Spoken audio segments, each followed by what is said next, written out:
পানিহাটিতে তৃতীয় লিঙ্গের একজনকে কটূক্তি এক ব্যক্তির, প্রতিবাদ করায় মারধরের অভিযোগ দায়ের পুলিশে। নিশিদিন হসপিটাল, অর্থ সব নয়, পরিষেবাই আসল কথা। ঠিকানা রবীন্দ্রপল্লী, কল্যাণী হাইরোড, ওয়ার্ল্ডস মোড়ের নিকটে। যোগাযোগ 8617781276। পানিহাটি পৌরসভার 35 নম্বর ওয়ার্ডের অন্তর্গত নবীনপল্লী এলাকায় তৃতীয় লিঙ্গের একজনকে কটূক্তি করার অভিযোগ উঠল এলাকার এক ব্যক্তির বিরুদ্ধে। সেই কটূক্তির প্রতিবাদ করায় তৃতীয় লিঙ্গের সেই ব্যক্তিকে ঘুষি ও লোহার পাইপ দিয়ে মারধরের অভিযোগ প্রতিবেশী নিতাই বিশ্বাস নামের এক ব্যক্তির বিরুদ্ধে। ঘটনায় আতঙ্কিত ওই নির্যাতিতা গোটা ঘটনার ঘোলা থানায় অভিযোগ দায়ের করেছে। ঘটনা নিয়ে আক্রান্ত ও আক্রান্তের পরিবারের এক সদস্য জানান, আমাদের প্রতিবেশী উনি একজন বয়স্ক হওয়া সত্ত্বেও ভীষণভাবে জেন্ডার নিয়ে ভীষণভাবে উনি ফোবিক, উনি জেন্ডার ডিসফোরিয়ায় ভীষণভাবে ভোগেন। বরাবরই এটা আজকের ঘটনা না, দীর্ঘ মাস দুয়েক উনি এখানে উনি 2 বছর ধরে আছেন ওনার ছেলে বাড়িতে। বাড়িটা আগে বন্ধ ছিল, তো ওনার ছেলেরা এখানে রেখে গেছেন, কিন্তু তারপর থেকে ওনার সমস্যা হচ্ছে রাস্তাঘাটে দেখলেই উনি আমাকে কটূক্তি করতেন, বিভিন্ন রকম নোংরাভাবে উক্তি করতো, বিভিন্ন রকম শারীরিকভাবে, প্রচুর ভার্বালি অ্যাবিউজ হয়েছি আমি।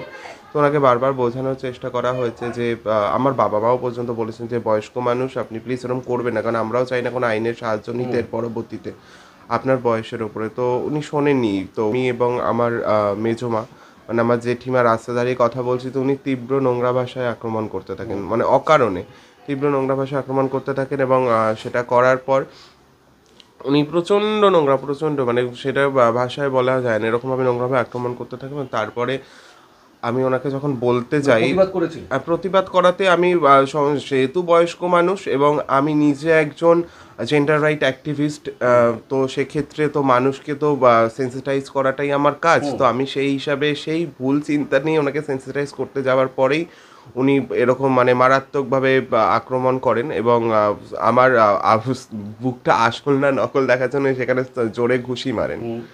এবং সেই ঘুষি মারার পরে আমাদের যেহেতু একটা সার্জারিক্যাল হয়, ব্রেস্ট অগুমেন্টেশন হয়, সেই ব্রেস্ট অগুমেন্টেশনের যে মেন সিলিকনটা, সেটা ডক্টর প্রাইমারি রিপোর্টে উনি যেটা বলেন মেবি সরে গিয়েছে।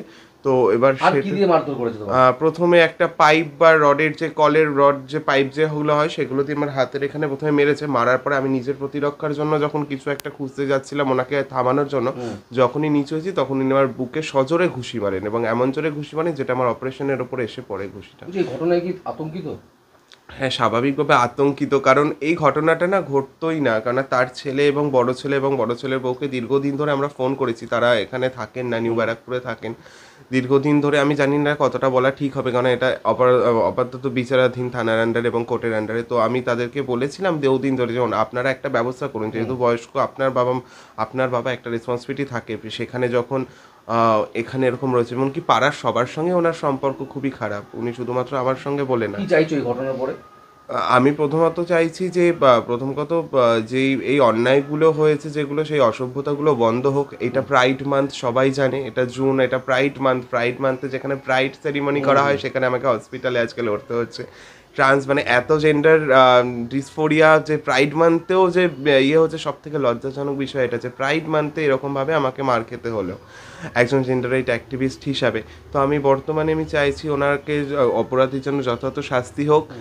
আর্থিক যা ক্ষতি হওয়ার তো আমাদের হয়েছে, আর্থিক ক্ষতি হয়তো কোনোভাবে পূরণ করা যাবে, কিন্তু শারীরিক ক্ষতিটা পূরণ করা যায় না।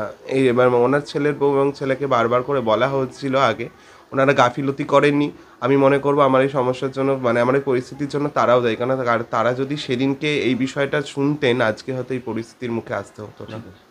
আমি চাইছি, উনি বয়স্ক মানুষ, উনি এই ভুলটা অনেকবার করেছে, অনেকবার আমাদের পাড়ার থেকেও ওনাকে বলা হয়েছে যে আপনি সংশোধন করুন, করুন, নিজেকে একটু ঠিক থাকুন, যে এইরকম বয়স্ক মানুষে এরকম যেন না করেন আপনার।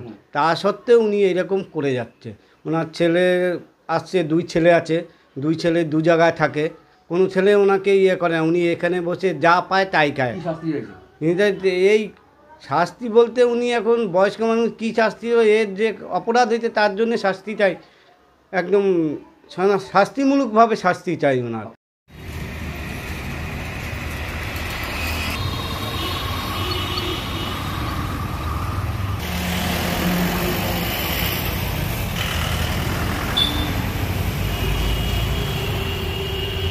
নিশিদিন ডায়াগনস্টিক সেন্টার, এ কমপ্লিট ডায়াগনস্টিক সলিউশন। আমাদের ঠিকানা 144/1 সেন্ট্রাল রোড, আনন্দপুরি, ব্যারাকপুর, কলকাতা 122। আমাদের যোগাযোগ 9875338719।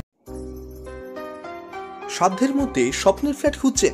লাবণ্য গ্রুপের পক্ষ থেকে ব্যারাকপুর হরিসভা মন্দিরের নিকটে সোনাঝুরি আবাসন। থাকছে lift, top floor, set, 0% GST। এছাড়াও থাকছে ব্যাংক লোনের সুব্যবস্থা। ফ্ল্যাট বুকিং চলছে। আমাদের যোগাযোগ 7278200456।